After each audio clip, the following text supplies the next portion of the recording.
Merhabalar, ben Hazar Amani. Gördüğünüz gibi bugün The King tişörtümle yine güzel bir tarif yapacağım. Saygıdeğer kameramanım da bana eşlik edecek bu tarifi yaparken. Bugün aslında şöyle bir şey yapacağız. Selam.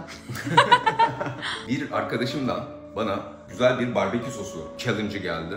Ben de dedim ki bu barbekü sosunu ben daha iyi yaparım, bol acılı yaparım. Ondan sonra onunla da yeni bir burger yaratırım. Adını da King Burger koyarım dedim. Burger King değil ama King Burger, bakın yanlış anlamayın. Onun için hemen bu King Burger'imizi yapmaya başlayalım. Bu sefer sıfırdan her şeyini yapacağız burgerin. Yani ekmeğinden barbekü sosuna her şeyiyle sıfırdan bir burger yapıyoruz. Bu mikro tavanın bu kadar işime yarayacağını düşünmemiştim. Çok çalışıyor değil mi? Çok çalışıyor. En çalışkanlardan biri. Bakın ne yaptım? Yaklaşık yarım bardak süt. Ondan yarım bardak sonra değil, neredeyse tam bardak. tam Ama bardak yani süt evet, olsun. büyük su bardağına göre belki. İçerisine yarım kaşık tereyağı. Bunu ısıtıyoruz. Her zaman yaptığım gibi önce sıvısını koyacağım. Bu tarafta ekmeğin. Tamam. Bir bardak su diyebilirim. Hazır maya kullanıyorum. Bir paketin tamamı. Şöyle bir tatlı kaşığı kadar tuz. Hayatım şu senin dediğin zeytinli burgerin aslında zeytin ezmeli burger yapmayalım da şöyle bir şey yapayım mı? Ekmeği zeytinli yapayım, zeytin ezmeli. Yani olağanüstü bir fikir. Evet. Olağanüstü fikirleri çok seviyorum. Evet. Çok güzel olur bence ya. Ev yapımı zeytin ezmesi. Bana ev yapımı zeytin ezmesini kullandığımda geçen sefer bir tarifte nasıl yaptınız diye sormuşsunuz. Nasıl yaptık? Zeytinleri ayıkladık. İçinde beklediği zeytinyağıyla beraber blenderdan geçirdik. Bu kadar. Başka hiçbir şey yok. Sadece biraz böyle laflaya o çekirdekleri çıkarmak iş ama yani o da ne Aleti yani? varsa o da yani Aleti tık tık tık varsa çıkar. ne hala bizde yok. Böyle koca bir kaşık zeytin ezmesi koydum sıvının içerisine. Sıvı dediğim süt ve mayanın su ve mayanın içerisine. Birazcık şeker gerekecek. Burger ekmeği olduğu için şeker gerekecek. Yoksa kullanmam. Şeker mayanın sevdiği bir yiyecek. Çabuk mayalanmasını sağlıyor. Ama bir yandan da eğer gluteni bol bir ekmek yapmak istiyorsanız da çok tavsiye etmiyorum. Çünkü bir yandan da gluteni zayıflatıyor. Öyle mi? Tabii. Ya aslında ekmek yapmanın, yani güzel ekmek yapmanın püf noktası geniş zamanda yapmak.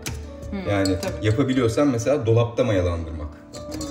Yanlış oldu bu. Evet, gördüğünüz gibi tereyağı sütle beraber eridi. En azından erimek üzere. Tamam. Unumuzu yeniden eleyerek koyuyoruz. Yani çok fark ediyor. Denediğinizde göreceksiniz. Üşenmeyin bunu yapmaya. Çok daha güzel kabarıyor ekmeğiniz. Biraz da kekik koyayım bari zeytine. Ya neyse koymayayım. Her seferinde bir tane ekstra malzeme olsun. Mesela ne yapabilirsiniz? Yeşil ekmek yapmak için, ki onu yaparım bir gün. Bu içerisine koyduğum suyun içerisinde bir sürü maydanoz, dereotu, varsa elinizde ıspanak, onları blenderdan geçirin suyla beraber. Ondan sonra elinizde yeşilimsi bir böyle su olacak. O suyu katarsınız bunun içerisine ve böylece burgeriniz yeşil olur. Tabii onun pişirme derecesi biraz daha farklı olacaktır. Onu da unutmayın. Bütün malzemelerimizi koyduk. Şimdi bunu göz kararı yapıyorum ben ama size söyleyeyim. Eğer ölçerek yapmak isterseniz 200 mililitre sıvı, ondan sonra 500 gram da un olması gerekiyor içerisinde. Ben göz kararı yaptığım için şu anda başında bekleyeceğim. Çünkü ne olacağını bilmiyorum. En başta da müdahale etmezseniz daha sonradan bir şeye su katmak neredeyse imkansızdır. Ununu yine fazlalaştırabilirsiniz, koyabilirsiniz ama suyunu koyamazsınız hamur olmaya başladığında. Şu anda bu iyi gibi sanki. İnşallah çirkin bir renk olmadı ya. Yani olsun. Ne olacak yani? Çok lezzetli olacak orası kesin de. Evet, bu tam kıvamında güzelce yoğuralım. Yoğurduktan sonra mayalama aşamasında yeniden beraberiz. Görüşürüz.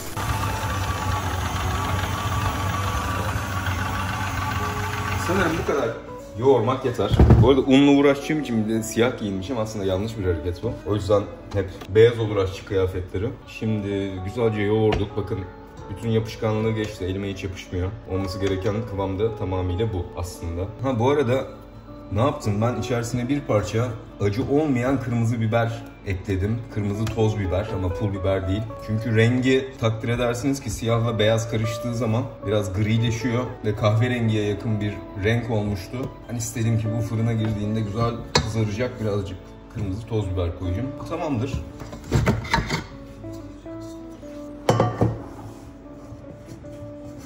Gayet güzel kıvamı. Bu yine yoğurduğum kapta ben bunu mayalandırmak istiyorum birazcık. Bir parça zeytinyağı. Bu ilk mayalanma, sonra şekil verdikten sonra bir kere daha mayalanacak. Her tarafına yedirdiğimize emin olacağız.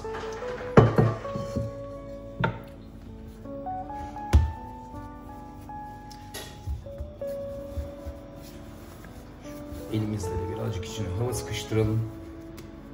Oh, harika bir hamur oldu gerçekten. Şöyle güzelce içine koydum. Bir parça streç filmle kaplıyorum. Ondan sonra da bir 25 dakika, 20 dakika mayalandırmaya bırakıyorum. Havalar sıcak olduğu için eğer bunu kışın yapıyor olsaydım en az 35-40 dakika bekletirdim. Ben yine sınanıyorum hayatım. İstersen biz burada kapatalım. Ben bunu açana kadar birazdan çünkü çıldırabilirim. Okey. Evet, bu King Burger'i yaparken veya sevgili kameramanımdan şöyle bir fikir geldi. Kingo Burger. Bunu belki Fayrum'a da koyarım. Belli olmaz. Kingo Burger güzel. Kingo sıcak. Burger. Evet. Bakın buradaki hamurumuz kendinin böyle 3 katı falan olmuş durumda. Şimdi artık şekil vereceğiz. Bir kere daha yoğurduktan ve bütün o içinde sıkışan havayı yeniden içine kilitledikten sonra ben de burada barbekü sosunun içerisine konacak malzemeleri önden kesmeye başladım. Sevgili kameramını beklerken. Bir tane soğan, kereviz sapım var, onu göremiyorsunuz şu anda. Kapya biberim var bir tane. Bir tane domates kullanacağım, 7 diş sarımsak ve evde erik vardı. Can erik. Acayip severim. Biz ailece çok seviyoruz can erik ama artık birazcık böyle nasıl diyeyim size sarılaşmışlardı. Böyle ben kıtır kıtırken seviyorum. Kütür kütürken daha doğrusu. O yüzden onları kestim. Ama ben ekmeğimi burada yoğuramam. Ben bunu şöyle öbür tarafa alayım. Şimdi tezgahımızı şöyle güzelce elimizle unluyoruz. Çok güzel bir hamur oldu bu. Hamurun içerisinde zeytin ezmesi var. Hatırlatmak isterim. Ben birazcık kırmızı toz biber koydum.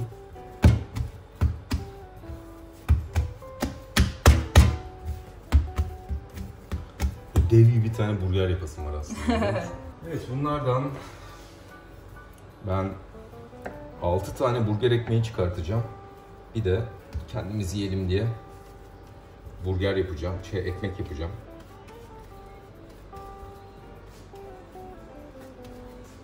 Kendi yiyeceğimiz parçayı yeniden bu mayalanmaya bıraktım.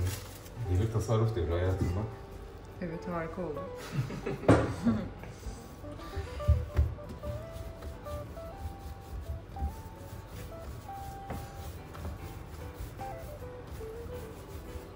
Vallahi müthiş bir hamur oldu. Şahane gözüküyor sayeden.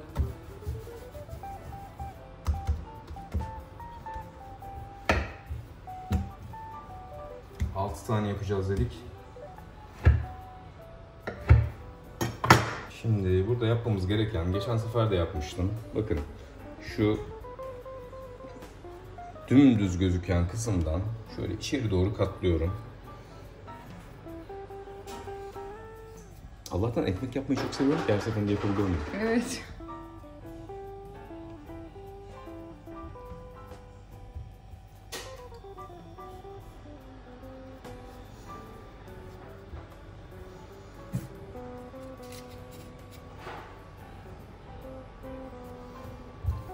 En küçük parçayı sona bırakıyorum çünkü hepsinden birer parça artacak.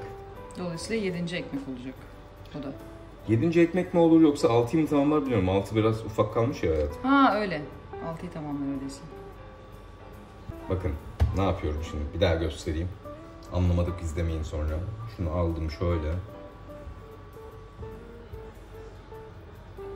Bohça gibi işte. Bohça gibi kıvırdım. Ondan sonra... Büktün yani. Büktüm. Elimle şöyle sıkıştırıp alttan... Vup. Şu kadarını kopardım. 6 tane burger ekmeği demiştik. Boyutlar arasında fark var şu anda, evet. İsterseniz bunu düzeltebilirsiniz ama Bence hiç gerek yok. Şu anda öyle bir şey yapmaya ya da nasıl dur bakayım ya. Oraya? Dur bakayım ya. Hemen düzelteyim. Birazcık şundan alırsam. Çok ufak kaldı ya. Üzülür. Ağlar.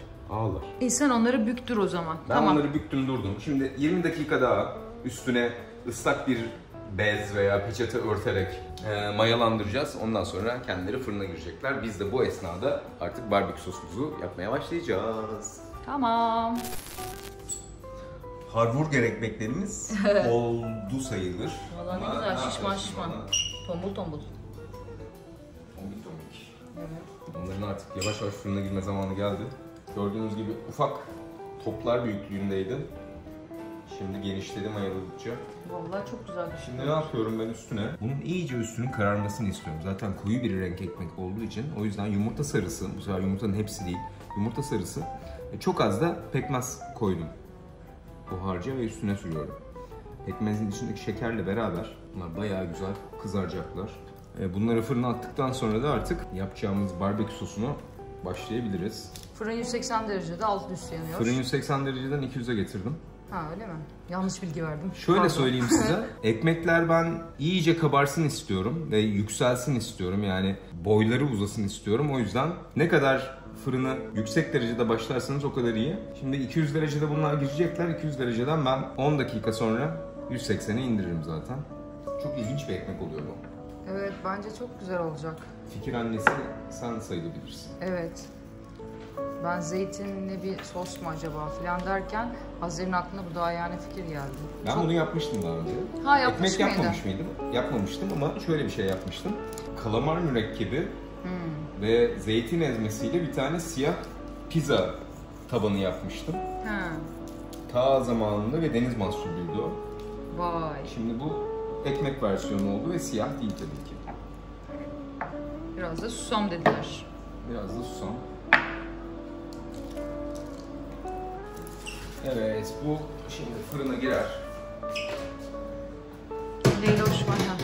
Alt üst ısıtmada şu anda. Yani fan çalışmıyor. 200 derecede. Bir yandan da bakın şu ekmeğe Ya, şekil verdim daha doğrusu. Hamura şekil gözüküyor. verdim. Bir yandan da bu girecek. Bu da artık mayalandı yeteri kadar. Bu da böyle tombul bir baget gibi bir şey olacak. Onu da en alta koyuyorum. Ve birazdan artık sos yapımına geçebiliriz. Okey. Pekala. Gelelim yapacağımız bu bana challenge ile gelen barbekü sosuna. Eğer bu tarz meziyetleriniz varsa, yemek yapmayı seviyorsanız ve derseniz ki Hazar şefim ben bunu böyle yaptım.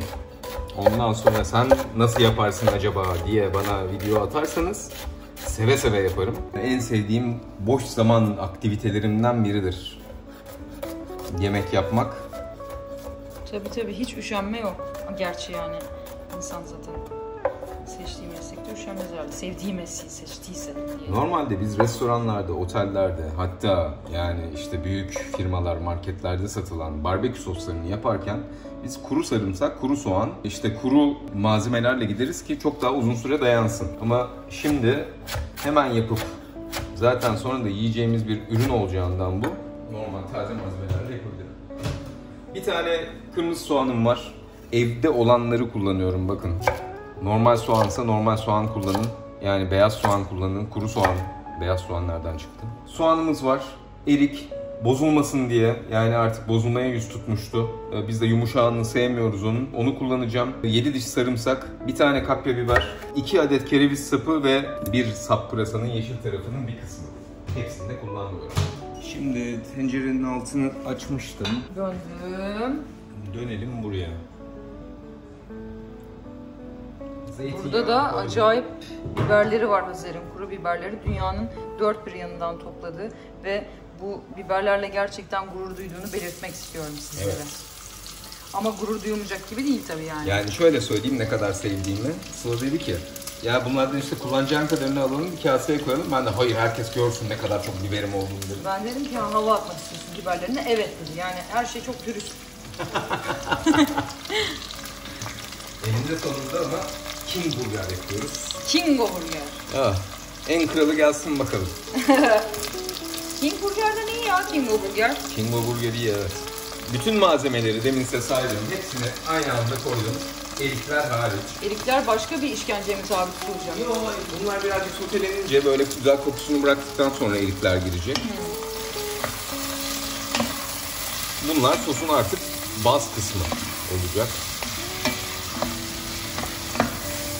Buna tabii ki domates salçası ve biber salçası da koyacağım. Tabii canım. Kokular gelmeye başladı mı yani? Hem ne biçim? Hem ne biçim? O zaman şimdi gelsin erikler. Erikler! Bir yandan artık içerisindeki şeker böyle güzel karamelize olacak. Hafiften böyle reçelimsi bir tat verecek. Bir yandan da tabii ki ekşiliği eminim. Ondan da vazgeçemeyiz. Burada bu arada herhangi bir tarif uygulamıyorum. Yani bu tutup da barbekü sosu budur diye bir şey yok. Dolabımdaki malzemeleri azaltmaya çalışıyorum ve bozulmadan aslında değerlendirmeye çalışıyorum. Tamam, altını açalım. Kendi hallerine bırakalım. Kendi hallerine bırakalım. Bir parça çünkü dibinin tutması lazım. Dibi tuttuktan sonra birazdan yeniden beraberiz. Yani bunlar da böyle bir şeyler oluyorlar burada. Çok acayip. Bakar mısınız? Bak üstü kızarsın demiştik. Evet. İşte en güzel kızartmanın yöntemi yumurta sarısı ve pekmez karıştırma.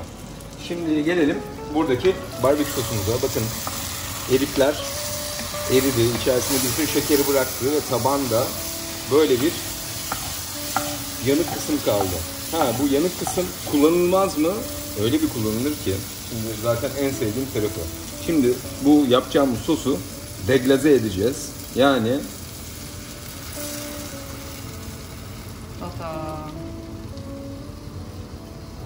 bir şişe kadar bira koydum içerisine.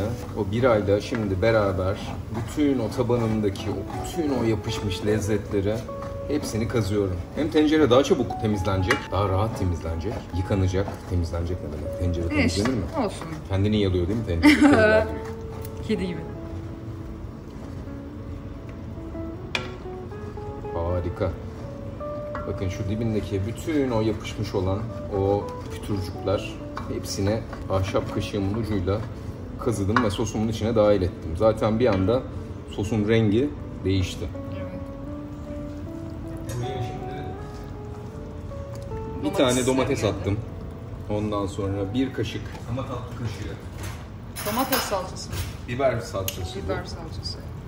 O da çok güzel bir biber salçası. Çok teşekkür ederim. Bu kadınların elinden, kooperatifinden gelmiş bir biber salçası bu. Gerçekten çok beğendim. Bir de çok güzel bir iş. Lütfen bir ara sitelerine gidin bakın. Ben yaptıkları işi çok beğendim. Kadınlara istihdam yaratmak için yaptıkları. Ben de sonuna kadar destekliyorum. Ben de.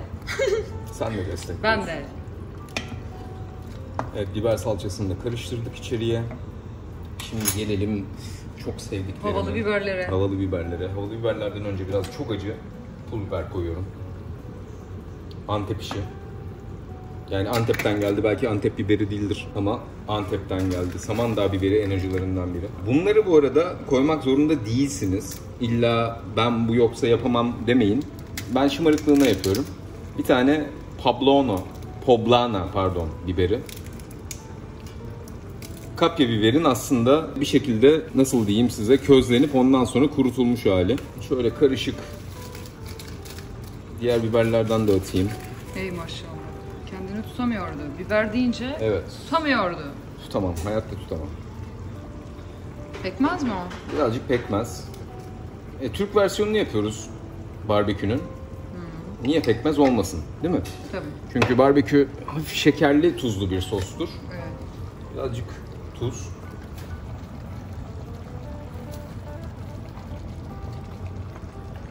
Birazcık acı biber sosu, yani sosu değil de işte anladınız siz. Bu acı solar veya tobaskolar gibi bir tane sos. Onun üstüne birazcık da sirke koyacağım şimdi. Beyaz sirke değil mi? Hayatımıza beyaz sirke diye bir şey girdi. Yani benim hayatımda vardı zaten. Ben çok kullanırım yemeklerde falan ama birçok insanın hayatına girdi ve ne güzel bir şey bu. Ve deterjanların yanında duruyor. Deterjanların yanında duruyor artık sirkeler. Çok garip. Evet, şöyle alttan üstten güzelce karıştırıyoruz. Şimdi var barbekü sosumuzun tamamlamak için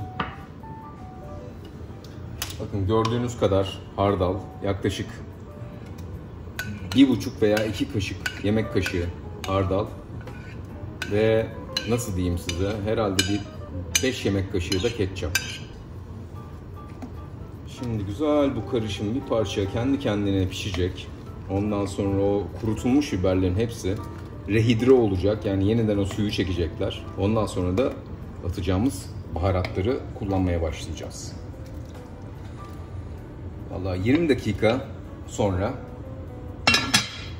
beraberiz. Mutlu da geldi, hazır. Ekmeklerimiz sanırım oldu. Şimdi ne yapıyoruz? Geçen sefer söylemiştim. Fırının kapağını biraz açıyoruz. Buhar gidiyor. O sıcak 185 derecelik aslında hava dışarı çıkıyor yakmasın diye bizi. Vay be. Sonra ekmeklerimize bakıyoruz. Önce bir kontrol edelim. Olmuş mu? Bayağı. Bayağı güzel olmuş. Diğer ekmek zaten hala içeride. O boyutu daha büyük olduğu için orada durabilir. Ama burger yapacağım ekmekler tabii ki burada. Peki yaptığımız sos ne hale geldi? Bakın. Ne hale geldi? Sosun sıvı kısmı buradaydı. Ben bu arada çaktırmadan içerisine biraz da et suyu koydum. Evet. Yani ne kadar koydum? Yarım litre kadar et suyu koydum. Çok daha lezzetli oldu. Ne yalan söyleyeyim. Sos şuradaydı. Şuraya kadar çekti. Yani yaklaşık yarı yarıya indi o. İçindeki biberler bütün suyu çektiler. Şu anda da gayet güzel bir sos kıvamında ama bunu bir blenderdan geçirelim. Ben şunu kendime kalkan olarak kullanacağım. Şimdi hep üstüme sıçrıyor bir takım parçacıklar.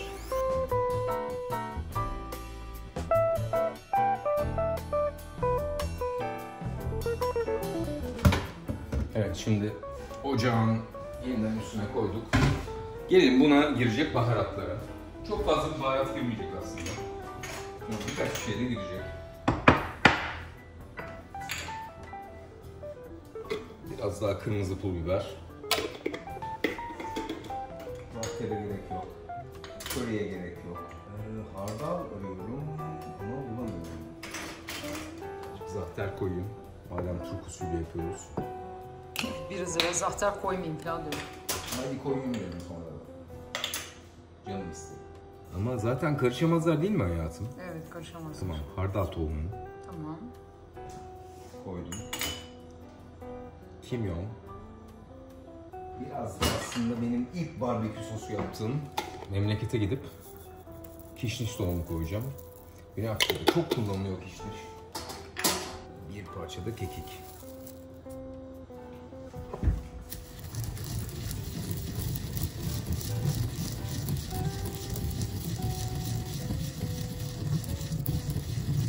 Ben baya bir baharat karışımı yaptım. Bunun hepsini koymayın sakın. Çok aşırı güçlü olur. Bu sefer de çok şey yapar değil mi? Tabi diğer hiçbir tadı alamazsın yani koyduğumuz diğer malzemelerin hiçbirinin tadını alamazsın. Ama güzel bir karışım oldu. Buna bir isim bulalım ya. Bundan gördüğünüz gibi şöyle koca bir kaşık dolusu attım içine. Başka baharat girmeyecek mi? Evet, girecek. Ne girecek? Şöyle ki barbekü sosu olduğu zaman aslında Kuzey Amerika'nın güney taraflarında yapılan barbekü soslarında bir örnek olacak bu. Ben tütsülenmiş paprika koyuyorum. Şöyle kaşığın arka tarafıyla kocaman 2 parça. Bunu koymazsanız lezzeti güzel olmaz mı? Çok güzel olur ama barbekü tadı deyince mutlaka böyle bir tütsülenmiş, o yanık şey. O yanık, o güzel böyle isli tat. Rahiyayı arıyorsanız, isli tadı arıyorsanız bir şekilde edinin ve koyun içerisine. Koymazsanız da ne olur? Yine güzel bir barbekü sosu olur ama tam bir barbekü sosu olmaz. Yine ben dünyalar kadar yaptım yani. İşte yani evet. 3 tane burger için yapacağım göğe sosu, çorba gibi bir şey yaptım ben. Yaptın. Olsun. Canımız sağ olsun. Dolaba atarız, durur o. İleride başka bir gün yeriz. Evet, bu bakayım tamam mı? Barbekü sos neticede yani. Bu barbekü sos. Hay Allah. Çok güzel olmuş yanlışlıkla. Hay Allah. Biraz güzel olmuş bu. Barbekü sosumuz da hazır. Artık tek yapmamız gereken, ekmeklerimiz de hazır, köftelerimizi bir şekilde pişirmek. Ondan sonra da diğer malzemelerini koyup Kingo burgeri bitirmek. Birazdan görüşürüz. Şimdi gelelim köfteleri pişirmeye. Burada pişireceğim aslında köfte tam 200 gramlık benim Fire Room'da yaptığım dükkanda köftenin birebir aynısı. İçerisinde sadece dana kaburga, karabiber ve tuz var. Yaklaşık %30 yağ oranı. Böyle gözükmesinin sebebi de bir kere çekiliyor. Kalın aynadan kasabınıza giderseniz, söylerseniz aynısını yapar size. Bir tarafına tuz attım. Şimdi diğer tarafını çevirip tuz atacağım. Vereyim ekmeklere. Demin yaptığımız o zeytin ezmeli ekmek. Bu tadına baktım. Müthiş.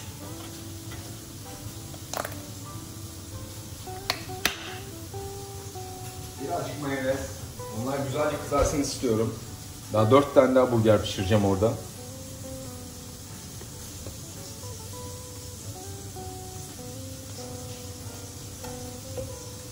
Ondan dolayı şimdi güzel o köftenin yağıyla beraber kızarsın o iç tarafı. Her ne kadar taze burger olsa da, yani taze yapılmış bir ekmek olsa da yine de böyle kızartmak çok güzel dokunur. Bugünkü burgerimizde ne kullanacağız? Kesinlikle soğan. Çok seviyoruz biz. Ama çiğden kullanacağız onu. Cheddar peyniri, tostluk kaşar peyniri yine dilimlenmiş ve kendi yaptığımız soğan turşusu içerisine girecek. Şu köftenin ön tarafı piştikten sonra yeniden beraberiz. Vallahi böyle şahane bir şekilde pişiyor köfte. Biraz güzel olmuş, evet.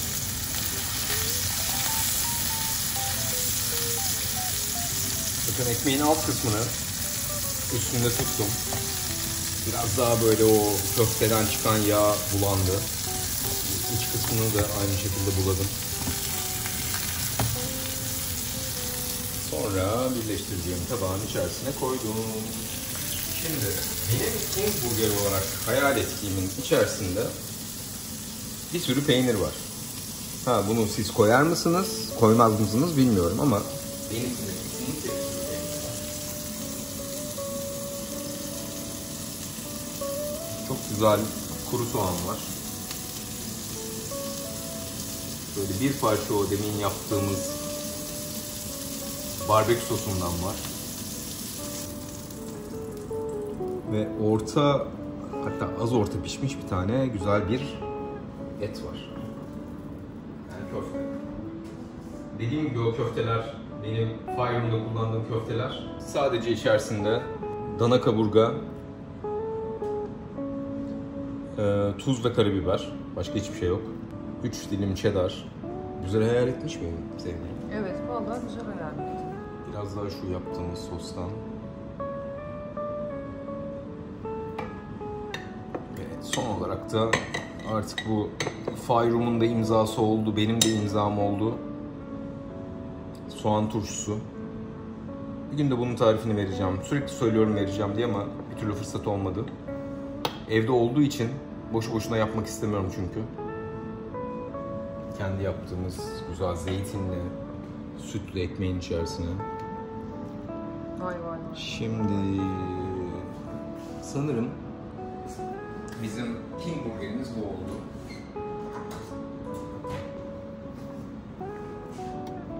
Fire Room'da sunduğum gibi sunacağım bunu. Sapladık bıçağı. Bir burgerin iyi olup olmadığını nereden anlarız? Şuradan anlarız. Üstüne bastırdığımızda bir parça. Allah'ım, sular nasıl güzel akıyor.